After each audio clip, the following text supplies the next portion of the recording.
वेगवेगळ्या भागातले मान्यवर पक्षप्रवेश करणार आहेत. त्याच्यामध्ये आपल्या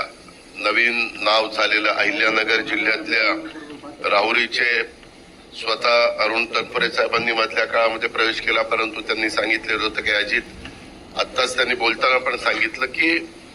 आम्हाला इथं सगळ्यांना आणता आलं नाही,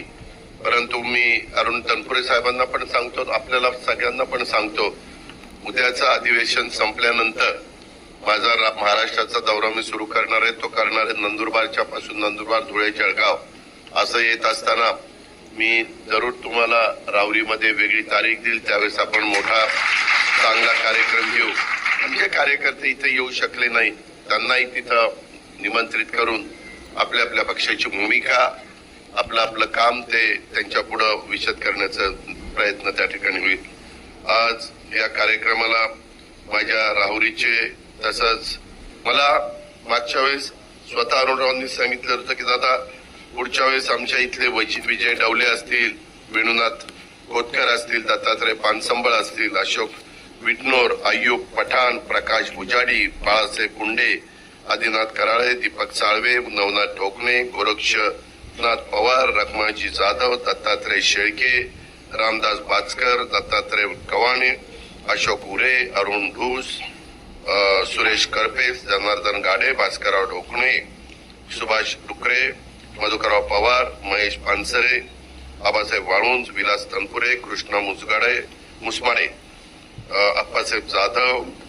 प्रदीप भुजाडी, दशरथराव पोपळघट, नंदकुमार तनपुरे, सुखदेव चव्हाण, प्रदीप महड, किशोर वने असे अनेक जण, कोण कारखान्याचं माजी संचालक आहेत, कोण माजी सभापती पंचायत समितीचे त्या ठिकाणी आहेत, अहमदनगर जिल्हा माध्यमिक शिक्षण सोसायटीचे व्हाईस चेअरमन म्हणून काम केलंय, जिल्हा परिषदेचं सदस्य म्हणून, राहुरी नगर परिषदेचा उपनगर अध्यक्ष, नगरसेवक, मुळा प्रवरा इलेक्ट्रिक सोसायटीचं संचालक म्हणून, डॉक्टर बाबूराव तनपुरे सहकारी साखर कारखान्याचं संचालक म्हणून, उपसभापती मार्केट कमिटीचं म्हणून,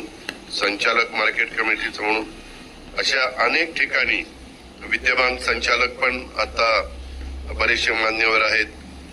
अशा अनेक वेगवेगळ्या मान्यवरांनी, काही आदर्श नागरी पतसंस्थेचे व्हाईस चेअरमन आहेत, नगर परिषदेचे पण माजी नगरसेवक आहेत, अशा वेगवेगळ्या विकास सोसायटीचे पण काही व्हाईस चेअरमन आहेत. अशा वेगवेगळ्या मान्यवरांनी आज ते प्रवेश करतायत.